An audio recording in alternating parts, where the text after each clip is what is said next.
मेरे दिल न जिगर पर न दीदे सर पर, करम करे तो निशाने करम तो पत्थर पर। और फरमाते हैं या रसूल अल्लाह, तुम्हारे हुस्न की तस्वीर कोई क्या खींचे, तुम्हारे हुस्न की तस्वीर कोई क्या खींचे, नजर ठहरती नहीं आरिज़े मुनव्वर पर।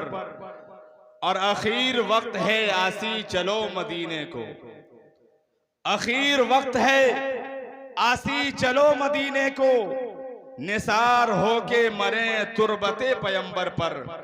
हजरत तवज्जो करें, हुजूर के रजाई भाई हजरत अब्दुल्ला जब हजरत दाई हलीमा के यहाँ दूध पी रहे थे, तो उस वक्त हजरत दाई हलीमा 2 बच्चों को परवरिश दे रही थी। दाहिनी तरफ रहमतुल्लिल आलमीन होते थे और बाईं तरफ हजरत अब्दुल्ला होते थे। हजरत अब्दुल्ला का बयान है कि जब पहली मर्तबा आमना का लाल मेरे साथ जंगल चला बकरी चराने के इरादे से, तो फरमाते हैं मैंने देखा कि जब नबी अपना कदम मिट्टी पर रखते थे पैर का निशान नहीं पड़ता था, बालू पर रखते थे पैर का निशान नहीं पड़ता था, रेत पर रखते थे पैर का निशान नहीं पड़ता था, सूखी जमीन पर रखते थे पैर का निशान नहीं पड़ता था, भीगी जमीन पर रखते थे पैर का निशान नहीं पड़ता था। लेकिन जब नबी अपना कदम कोई पत्थर पर रखते थे तो नबी के कदमों का निशान पड़ जाता था।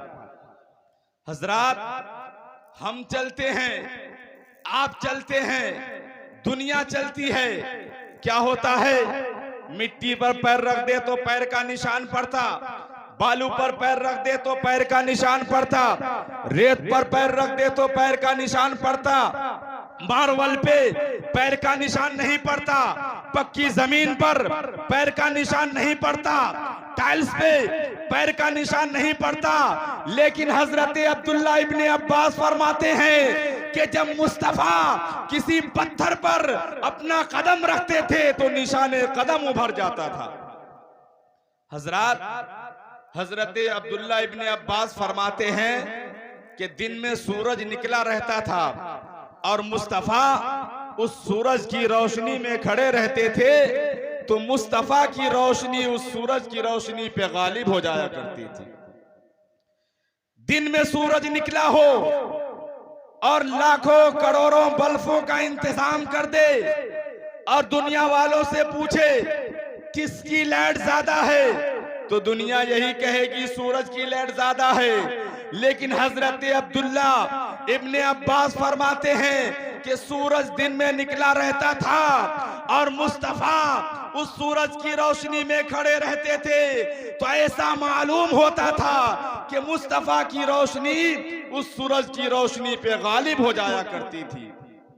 इसी मंजर कशी को देखकर शायर ने कहा, तुम्हारे हुस्न की तस्वीर कोई क्या खींचे, नजर ठहरती नहीं आरिज़े मुनव्वर पर।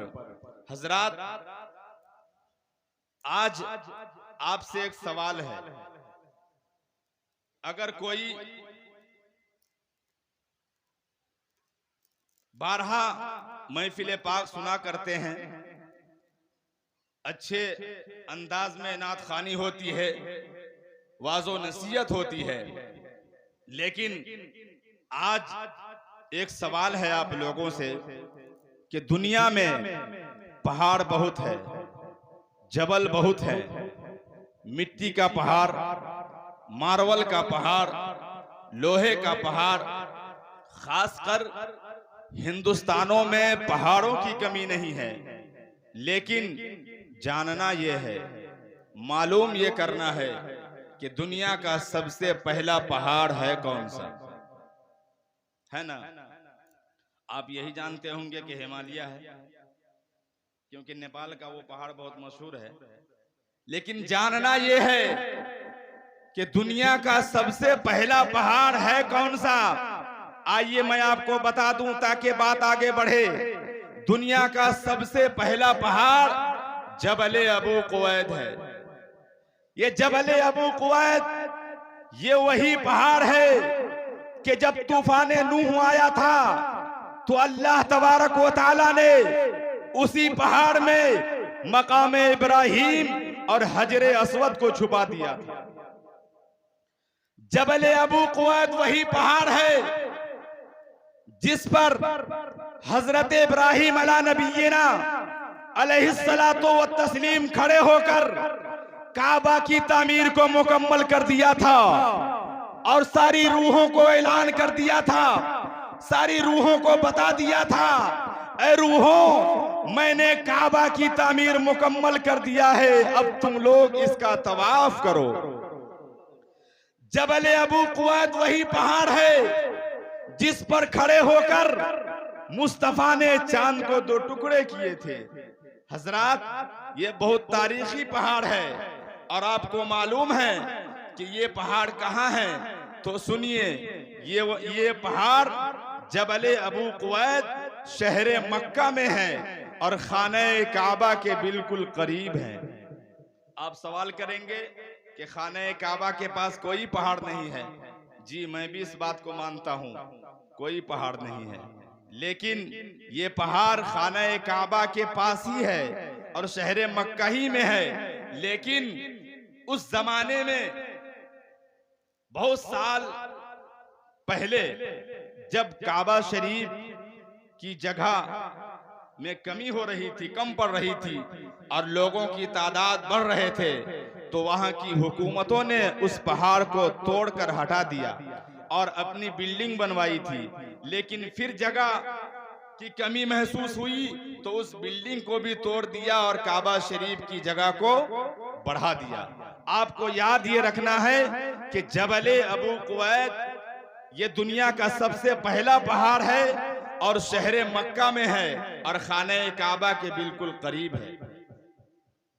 एक और सवाल है आपसे, अगर कोई आपसे पूछे कि इस वक्त किस मुल्क के पास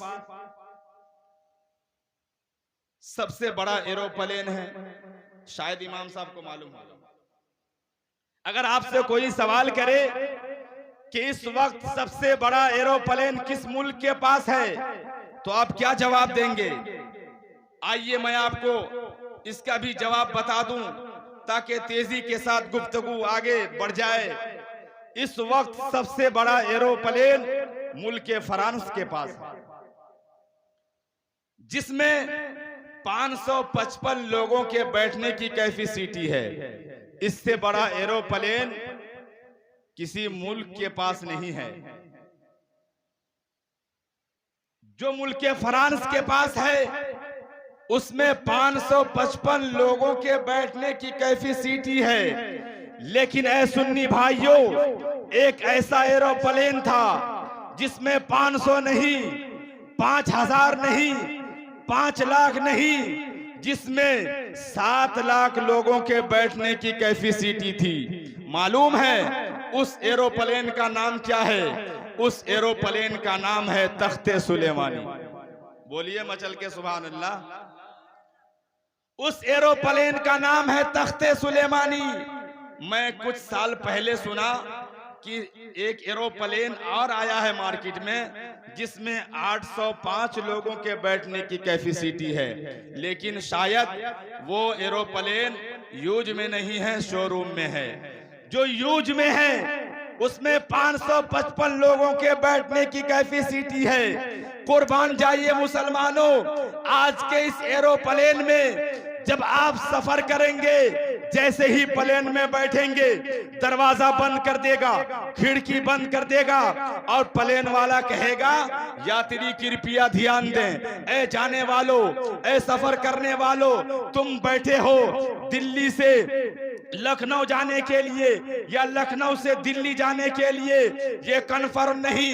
दिल्ली पहुंच जाओ, दिल्ली से बैठे हो अजमेर के लिए, ये कन्फर्म नहीं। तुम अजमेर पहुंच जाओ, अजमेर से बैठे हो बगदाद के लिए, बगदाद पहुंच जाओ, ये कन्फर्म नहीं। क्या मतलब? पता ये चला आज के इस एरोप्लेन में बैठने के बाद पता नहीं मंजिल मिले या ना मिले, लेकिन कसम खुदा की मुसलमानों, तख्ते सुलेमानी में बैठने वाला जब बैठता था तो उसको उस बात की गारंटी होती थी कि मंजिल तक पहुंचूंगा और मंजिल खुदा का होगा। हजरात, वो तख्ते सुलेमानी में बैठने वाला जब बैठता था तो उसे यकीन होता था कि मैं जरूर मंजिल तक पहुंचूंगा और मंजिल खुदा का होगा। तवज्जो करें, एक मर्तबा हजरत सुलेमान अलैहिस्सलाम 7 लाख लोगों के साथ सफर कर रहे थे। उसी तख्त पे बैठकर 7 लाख लोगों के साथ आप सफर कर रहे थे। अचानक आपने तख्त को हुक्म दिया, ए तख्त नीचे आओ। तख्त नीचे आ गया। नीचे आने के बाद आपने सारे लोगों को उतार दिया। हुक्म था पैगंबर का, आपने सबको उतार दिया और आपने कहा जितने लोग हैं सब 10-12 किलोमीटर पैदल चलो। हुक्म था पैगंबर का, सब पैदल चले। देखिए बड़ी कीमती बात आ रही है, तवज्जो के साथ सुनिए। हुक्म था पैगंबर का, सब लोग पैदल चले। फिर आपने तख्त को बुलाया और बुलाने के बाद आपने कहा सवार हो जाइए। सब लोग सवार हो गए और जैसे ही सवार होने के बाद तख्त परवाज की कैफियत में आने वाला था तो हर एक आदमी का एक दिल लगा होता है। 10-20 लोगों की जब जमात होती है तो उसमें कुछ ऐसे भी लोग होते हैं जो बिला तकल्लुफ अपनी बात कह देते हैं। हजरत सुलेमान अलैहिस्सलाम ने कहा सब लोग सवार हो जाओ। सब लोग सवार हो गए, लेकिन एक मसाइब हजरत सुलेमान अलैहिस्सलाम के कदमों पे गिरकर हाथ जोड़कर कहने लगा, ए सुलेमान अलैहिस्सलाम, आप इसी तख्त पर बैठकर भूटान गए, इसी तख्त पर बैठकर जापान गए, इसी तख्त पर बैठकर आलम का आपने सैर किया, इसी तख्त पर बैठकर ए सुलेमान अलैहिस्सलाम आप हम लोगों को ये 10-12 किलोमीटर पैदल क्यों चलवाए? यहाँ तो जंगल है, यहाँ तो जंगलो बयाबान है, यहाँ तो सुनसान वादियाँ हैं, यहाँ न कोई आदमी है न आदमजात है, हम लोगों को क्यों चलवाए? तो हजरत सुलेमान फरमाते हैं, ऐ मेरे गुलामों, ऐ मेरे साथियों, तुम्हारी नजरें देखे या ना देखे, हम निगाहे नबूवत से देख रहे हैं कि आने वाले वक्त में यहाँ पे शहरे मदीना कायम होगा। आने वाले वक्तों में यहाँ पे शहरे मदीना कायम होगा, इसलिए तुम इसका अदब करो। हजरात, ये कब की बात है? तवज्जो चाहूंगा, ये कब की बात है? मुस्तफा तशरीफ नहीं लाए थे। मुस्तफा जाने रहमत अभी दुनिया में जलवगर नहीं हुए थे। आका के आने में 1400 साल का जमाना बाकी था। 1400 साल का जमाना मेरे मुस्तफा को आने को बाकी था। जब 1400 साल पहले उस जमीन का ये आलम था तो अब क्या आलम होगा? इसीलिए जब हुज्जाजे किराम हज करने के लिए जाते हैं तो सांस लेने से भी डरते हैं। हमारे मोहल्ले में चंद हजरात ऐसे हैं जो मुस्तफ़ा के रोज़े की जियारत करके आए हैं। मैं दुआ करता हूं कि हम सबको हाजी बना दे, अल्लाह ताला हम सबको नमाजी बना दे। एक हाजी जब हज करके काबा शरीफ के पास जब खड़ा होता है तो खुश हो जाता है और खुशी में मचल के ये कहता है, चलो जिस मकसद से आया था वो मकसद पूरा हो गया। एक हाजी हज करके काबा शरीफ के पास खड़ा था, एक दूसरा हाजी आ गया, मुलाकात हुई। होने के बाद एक दूसरे से कहता है, आप कहां से? उसने कहा हिंदुस्तान से। आप कहां से? मैं भी हिंदुस्तान से। दोनों हाजी से मुलाकात हुई। अब एक दूसरे से कहता है, आपका हज मुकम्मल हो गया। दूसरे ने कहा, जी अब जब उसने कहा मुकम्मल हो गया तो पहले वाले ने कहा आपका हज मुकम्मल हो गया, उसने भी कहा जी मुकम्मल हो गया। अब एक दूसरे में बात हो रही थी, होते होते एक ने कहा अच्छा ये बताओ आपने हज मुकम्मल कर लिया, अब यहाँ से इंडिया जाने की तैयारी कर रहे हो, लेकिन ये बताओ कि अपने हिंदुस्तान का जो कानून है, अगर कोई काम करता है तो उसकी सनद बतानी पड़ती है, स्कूल में पास हो तो भी रिजल्ट दिखाना पड़ता है, फेल हो तो भी रिजल्ट की जरूरत पड़ती है। ये बताओ हज करके आप इंडिया जाओगे, मोहल्ले वाले पूछेंगे, रिश्तेदार पूछेंगे, दोस्त अहबाब पूछेंगे कि आप हज करके आए हैं, मैं कैसे जानूं कि आपका हज मुकम्मल हो गया है, तो आप क्या बताएंगे? जब ये बात एक हाजी दूसरे हाजी से कहता है तो वो हाजी परेशान हो जाता है और कहता है बात सही कह रहा है, हमारे इंडिया का तो यही वसूल है कि जब भी कोई काम करता है तो उसको सनद दिखानी पड़ती है। वो हाजी रब की बारगाह में गिर गिरा कर अर्ज करता है, ऐ मेरे परवरदिगार, हमने तेरे महबूब के बताए हुए तरीके पर मैंने तो हज मुकम्मल कर लिया, लेकिन ऐ मेरे परवरदिगार, जब मैं इंडिया जाऊंगा मोहल्ले वाले पूछेंगे, रिश्तेदार पूछेंगे, दोस्त अहबाब पूछेंगे, आप हज करने के लिए गए थे, बताइए मैं कैसे जानूं कि आपका हज मुकम्मल हो गया है? तो रब की बारगाह से आवाज आई, ऐ मेरे आशिकों, ऐ मेरे बंदो, तुझे मालूम नहीं है हज मक्के में होता है, गारंटी मेरा नबी मदीने में अता फरमाता है। अब सवाल करेंगे मौलाना कौन सी गारंटी मदीने में मिलती है? तो तवज्जो कीजिए, एक हाजी हज करके मक्के में था, कोई गारंटी नहीं मिली, मक्के में था कोई सनद नहीं मिली, मक्के में था कोई प्रूफ नहीं दिया, लेकिन जैसे ही हाजी मदीना पहुंचा है, रोज़े रसूल पे नजर पड़ी है, तो आका की हदीस ने गवाही दे दिया, मंज़ारा कब्री वजबत लहू शफाती, जिसने मेरे कब्र की जियारत कर लिया उसके लिए मेरी शफात वाजिब हो गई। हजरात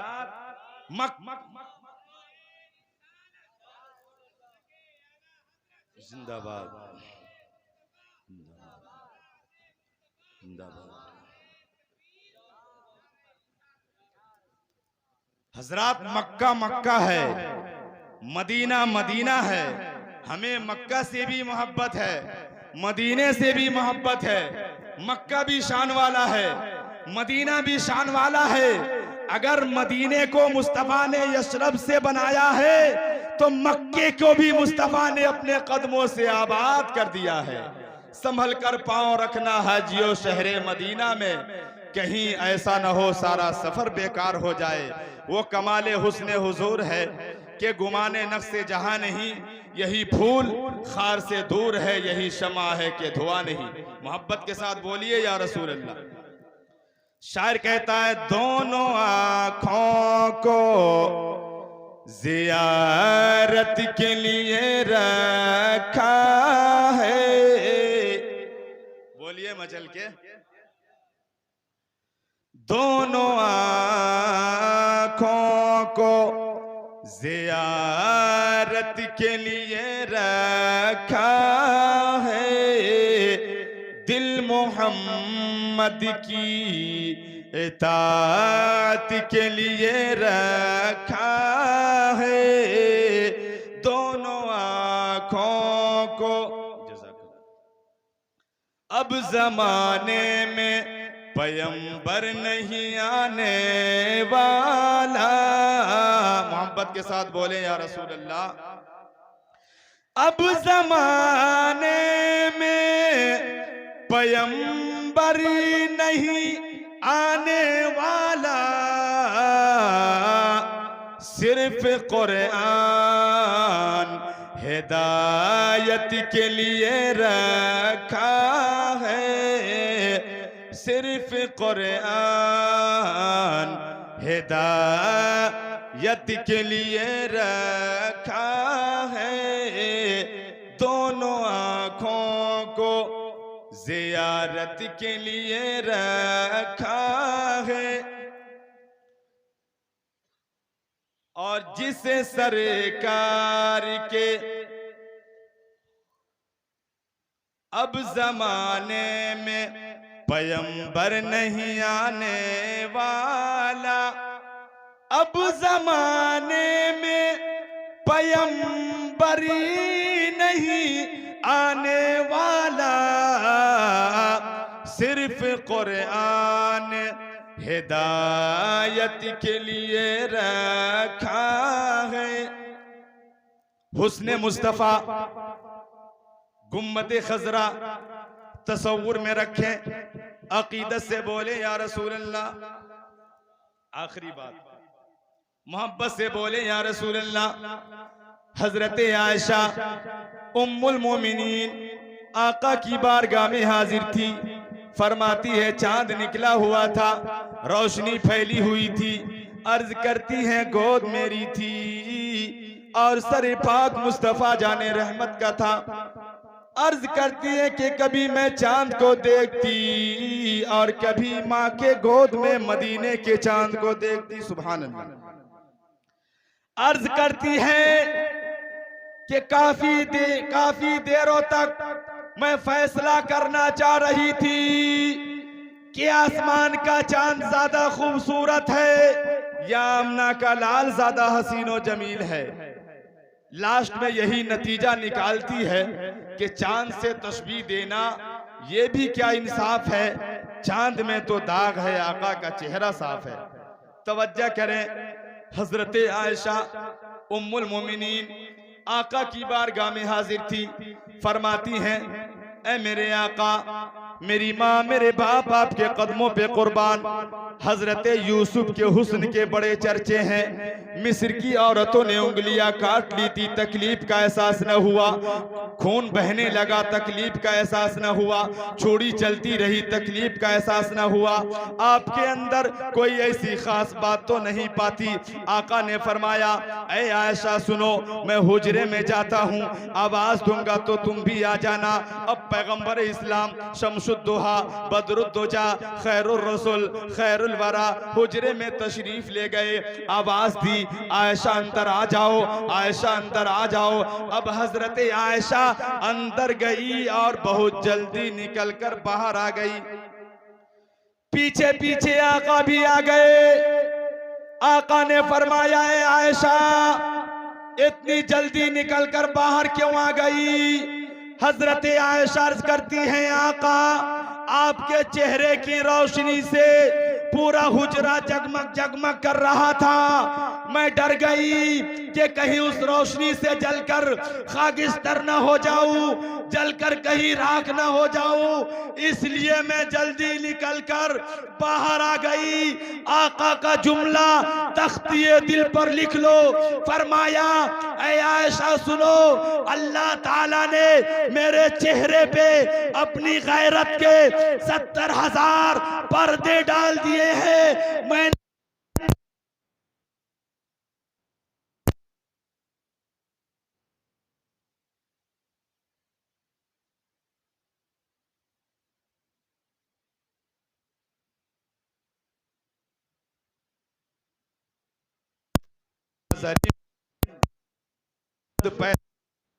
जगराज को ताज तोरे सरसो है, तुझको शहे दूसरा जाना। हदीस पाक का जुमला युहिब्बु रब्बुल इज्जति जल्ला जलालहु मिन इबादिही सलासा खिसाल। ये हदीस पाक का जुमला है। अल्लाह ताला अपने बंदों की 3 खसलतें बहुत पसंद फरमाता है। कितनी?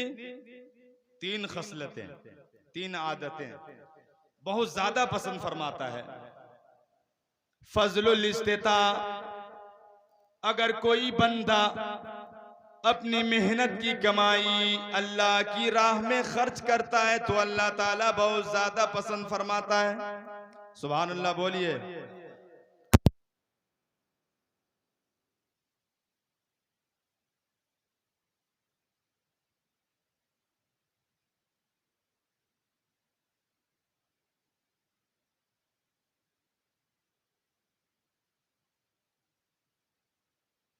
इंदल फाका, अगर अल्लाह की राह में सब्र करता तो अल्लाह ताला सब्र करने वालों को, साबिर को, शाकिर को बहुत ज्यादा पसंद फरमाता है।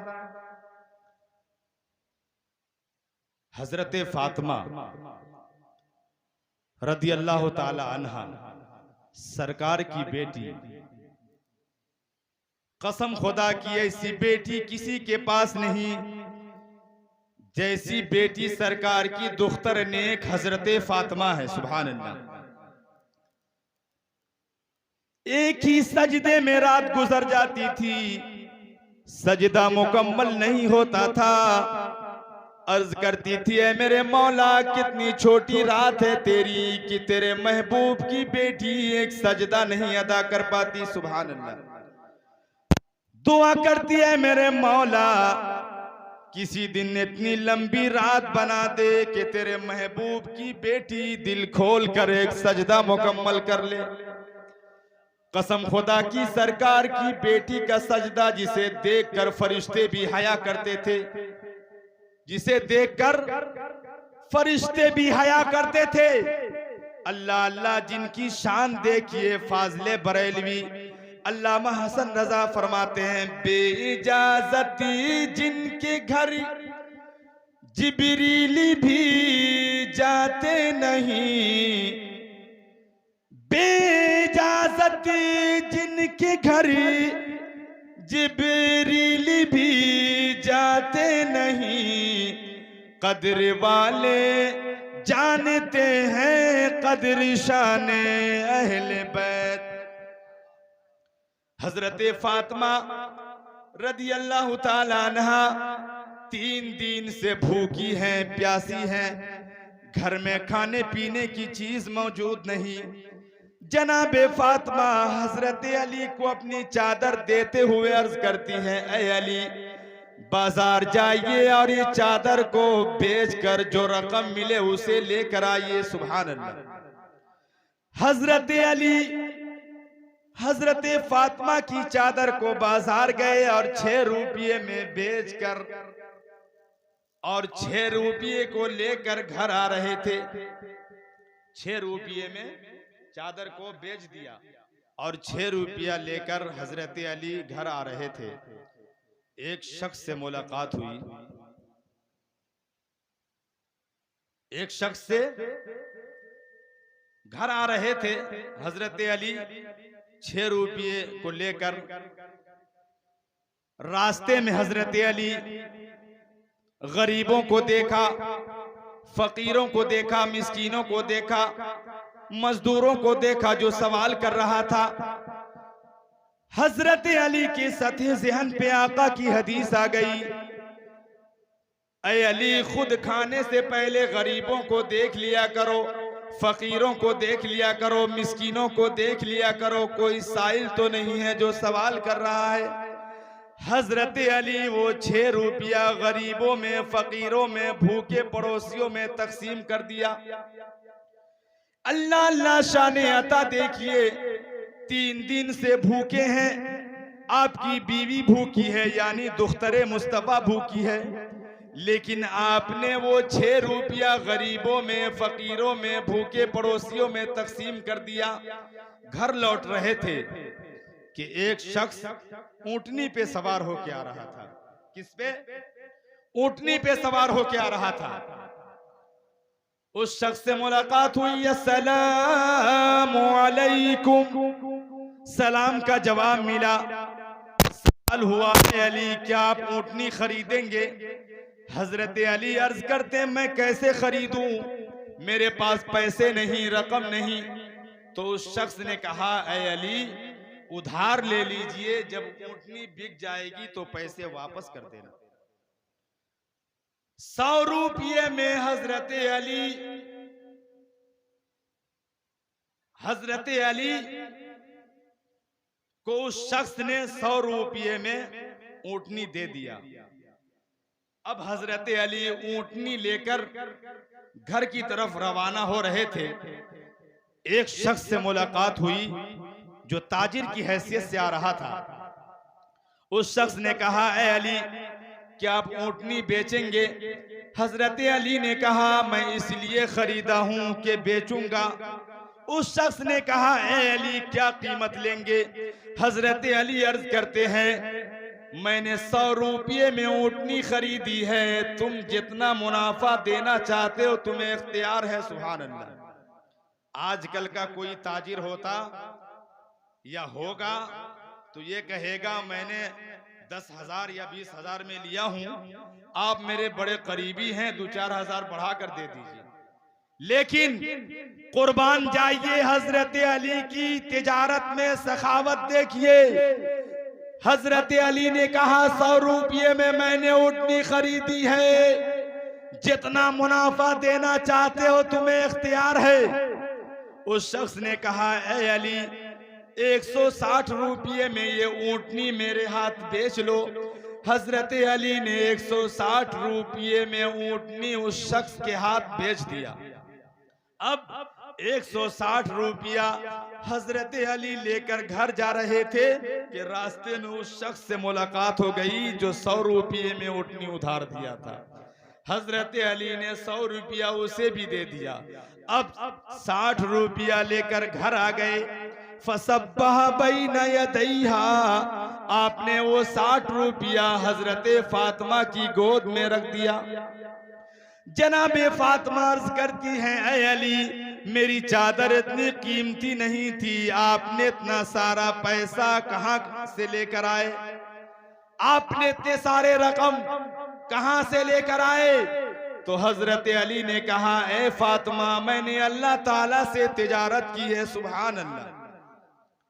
अल्लाह ताला फरमाता है मेरे बंदो मेरी राह में 1 खर्च करोगे 10 दूंगा, 2 खर्च करोगे 20 दूंगा, 3 खर्च करोगे 30 दूंगा, 4 खर्च करोगे 40 दूंगा, 5 खर्च करोगे 50 दूंगा, 6 खर्च करोगे 60 दूंगा।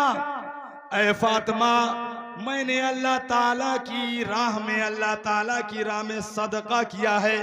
तेरी चादर इतनी कीमती नहीं थी, लेकिन मैंने अल्लाह ताला से तिजारत की है और अल्लाह ताला ने हर एक के बदले 10 दिया, यानी गोया 60 अता किया। अल्लाह ताला ने अपना वादा हम पे पूरा किया है। ऐ फातिमा ये जायज है, ये हलाल है। अब जनाबे फातिमा और हजरत अली आका की बारगाह में हाजिर हो गए। सूरत हाल आका की बारगाह में रखी गई तो आका ने फरमाया ऐ अली वो ऊँटनी बेचने वाला कौन था और खरीदने वाला कौन था? जनाबे अली फरमाते हैं आका ऊँटनी बेचना और खरीदना मेरा काम था, लेकिन गैब की बातें बताना आपका काम है। सुभान अल्लाह। तो आका ने फरमाया अलबाइउ जिब्राइल वल मुश्तरी मीकाईल। ऐ अली वो ऊँटनी बेचने वाला जिब्रील था और खरीदने वाला मीकाईल था। और ऐ अली जो ऊँटनी बेची गई और खरीदी गई ये वो ऊँटनी है जिस पर मेरी बेटी फातिमा बैठकर जन्नत में जाएगी। सुभान अल्लाह। अल्लाह ताला मेहनत की कमाई को बहुत पसंद करता है और अपने गुनाहों को याद करके जब रोता है तो रोने को बहुत ज्यादा पसंद फरमाता है। और जो सब्र कर लेता है तो सब्र करने वालों को भी अल्लाह ताला बहुत ज्यादा पसंद फरमाता है। मौला ताला की बारगाह में दुआ है कि हमें इस पर अमल करने की तौफीक अता फरमाए। और जो शादी की तकरीब होने वाली है मौला ताला इन जोड़ों को इन अज़वाजी जिंदगी में इनकलाब अता फरमाए, दुनिया की हर खुशी उनके मुकद्दर में नसीब अता फरमाए और हर गम से दूर अता फरमाए, हर बलाओं से दूर अता फरमाए। इस महफिल पाक में जितने भी हजरात शिरकत किए हैं मौला इस महफिल पाक की बरकतों रहमतों से हम तमाम को माला माल अता फरमाए। इस महफिल पाक की बरकतों से हमारी गुनाह सगीरा गुनाह कबीरा को माफ़ फरमाए। मौला ताला की बारगाह में दुआ है कि हमारे इस मुख्तसर गुफ्तगू में अगर किसी तरह की कोताहियाँ कमी बेशी हो गई हो तो मैं उन गलतियों से तौबा करता हूँ। अस्तगफिरुल्लाह रब्बी मिन कुल्लि ज़ंबी।